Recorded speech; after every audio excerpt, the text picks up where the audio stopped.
नमस्ते। आज के इस नए विश्लेषण में आप सभी का स्वागत है।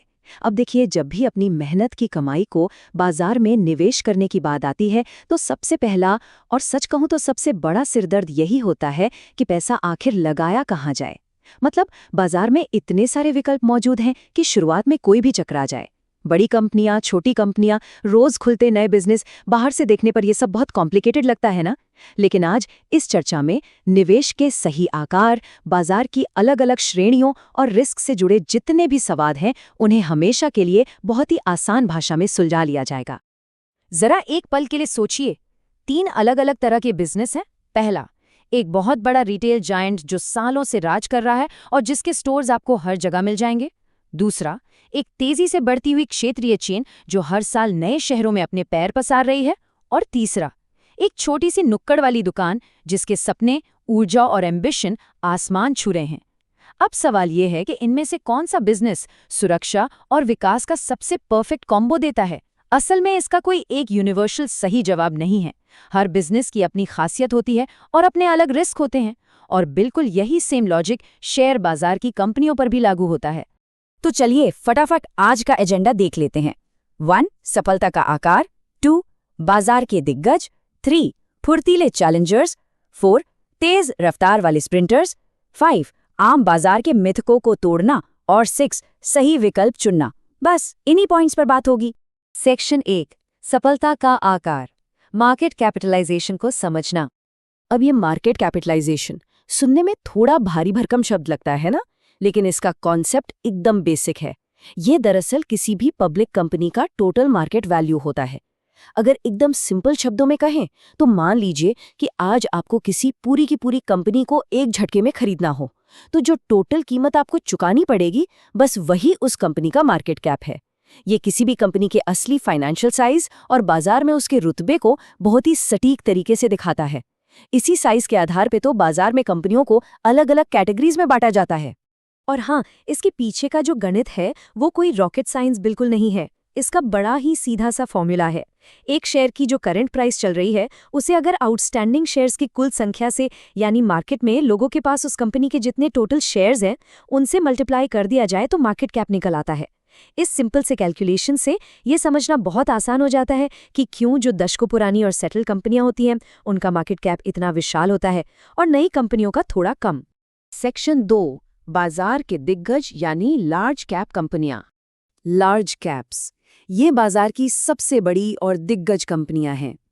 इन्हें आप गहरे समंदर में चलने वाले एक विशाल कार्गो शिप की तरह मान सकते हैं, जो बड़ी बड़ी लहरों के बीच भी बिना डगमगाए आगे बढ़ता रहता है। ये कंपनियां अपने अपने सेक्टर्स में एकदम स्थापित लीडर्स होती हैं। एक कार्गो शिप की तरह ही लार्ज कैप्स में आमतौर पर अस्थिरता काफी कम होती है। हालांकि इतने बड़े साइज की वजह से इन्हें अपनी दिशा बदलने में या एकदम से कुछ नया करने में थोड़ा ज्यादा समय लग जाता है। पर ध्यान रहे, इन्हें पूरी तरह से रिस्क फ्री नहीं कहा जा सकता। लेकिन हाँ, छोटे व्यवसायों के मुकाबले इनमें हिचकोले थोड़े कम लगते हैं। सेक्शन 3, फुर्तीले चैलेंजर्स यानी मिड कैप कंपनियां। अब अगर लार्ज कैप एक बड़ा कार्गो शिप है तो मिड कैप्स को हम एक तेज कोस्टल क्रूजर मान सकते हैं। मिड कैप कंपनियां वो होती हैं जो अभी जबरदस्त एक्सपेंशन मोड में चल रही हैं। इनमें लार्ज कैप की तुलना में ग्रोथ का पोटेंशियल बहुत ज्यादा होता है, क्योंकि इनके पास फैलने के लिए बहुत बड़ा बाजार खाली पड़ा होता है। लेकिन देखिए, जहां स्पीड ज्यादा होगी वहां रिस्क भी होगा। इसलिए इनके शेयरों में बाजार की अस्थिरता ज्यादा देखने को मिलती है। दाम तेजी से ऊपर नीचे होते हैं। और सबसे मजेदार बात क्या है, जो मिड कैप कंपनियां सक्सेसफुल हो जाती हैं वही आगे चलकर कल की लार्ज कैप बन जाती हैं। सेक्शन 4, तेज रफ्तार वाली स्प्रिंटर्स यानी स्मॉल कैप कंपनियां। अब आते हैं स्मॉल कैप्स पर, यानी बाजार की छोटी कंपनियां।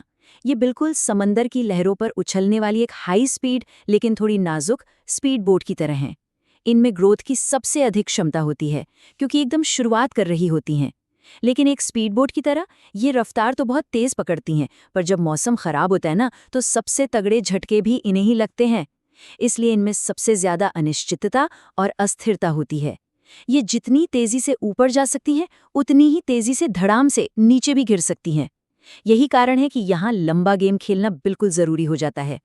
अच्छा, आगे बढ़ने से पहले एक छोटा सा सवाल। अभी हमने जिन 3 सवारी की बात की, कार्गो शिप, कोस्टल क्रूजर और स्पीड बोट, इनमें से कौन सी सवारी आपको रिस्क के हिसाब से सबसे सही लगती है? एक निवेशक के तौर पर आप किस में बैठना पसंद करेंगे? कमेंट सेक्शन में जरूर बताइए, देखते हैं किसे क्या पसंद है। सेक्शन 5, आम बाजार के मिथकों को तोड़ना, तथ्य और कल्पना को अलग करना। अब बात करते हैं कुछ ऐसे मिथकों की जो बाजार में एकदम आग की तरह फैले हुए हैं और लोगों का बड़ा नुकसान करवा देते हैं। सबसे पॉपुलर मिथक, स्मॉल कैप्स हमेशा सबसे ज्यादा रिटर्न देते हैं। अक्सर लोग सिर्फ उन कंपनियों की सक्सेस स्टोरीज सुनते हैं जो रातों रात हिट हो गई। लेकिन हकीकत क्या है? हकीकत ये है कि वे हाई रिटर्न का पोटेंशियल तो जरूर देते हैं, पर उसके साथ साथ वो भयंकर अस्थिरता और अत्यधिक अनिश्चितता भी लेकर आते हैं। ऐसी हजारों स्मॉल कैप्स कंपनियां हैं जो बाजार की मार नहीं झेल पाती और गायब हो जाती हैं।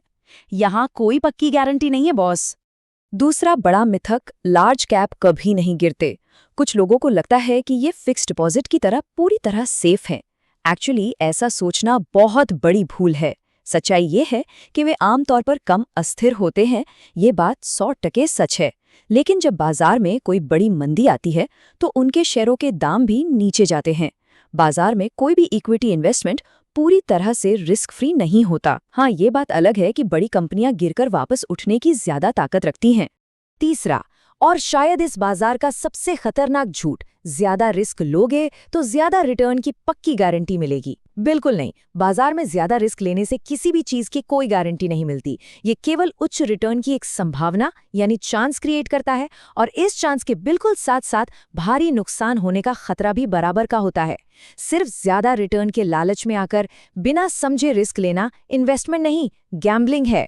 सेक्शन 6, सही विकल्प चुनना, प्रोफाइल को श्रेणियों से मिलाना। तो फिर सही विकल्प क्या है? असली गेम ये ढूंढना नहीं है कि बाजार में कौन सी कैटेगरी सबसे बेस्ट है। असली गेम ये है कि कौन सी कैटेगरी आपके स्वभाव के साथ फिट बैठती है। चलिए इसे 3 प्रोफाइल से समझते हैं। प्रोफाइल ए को मन की शांति चाहिए, उन्हें रोज के उतार चढ़ाव से दूर रहना है, तो उनके लिए कार्गो शिप यानी लार्ज कैप बेस्ट है। प्रोफाइल बी को ग्रोथ चाहिए और वह थोड़े बहुत झटके बर्दाश्त कर सकते हैं, तो कोस्टल क्रूजर यानी मिड कैप उनके लिए है। और प्रोफाइल सी, वो रिस्क को अच्छे से समझते हैं और उनके पास इन्वेस्टेड रहने के लिए बहुत लंबा समय है, तो वो स्पीड बोट यानी स्मॉल कैप में जा सकते हैं। अगर इस पूरी पिक्चर को एक टेबल में रखकर देखें ना, तो सब कुछ एकदम क्रिस्टल क्लियर हो जाता है। आप देख सकते हैं लार्ज कैप का साइज सबसे बड़ा है, हिचकोले कम है और टाइम फ्रेम मीडियम से लॉन्ग चाहिए।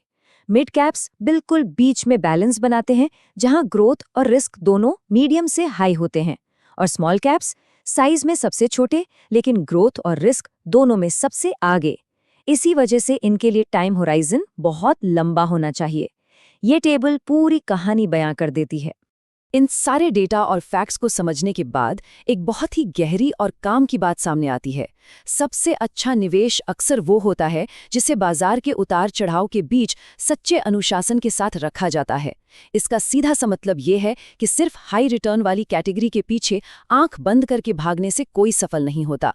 सफलता तब मिलती है जब हम खुद को समझते हैं, सही चीज चुनते हैं और फिर बाजार जब लाल रंग में रंगा हो तब भी अनुशासन के साथ टिके रहते हैं।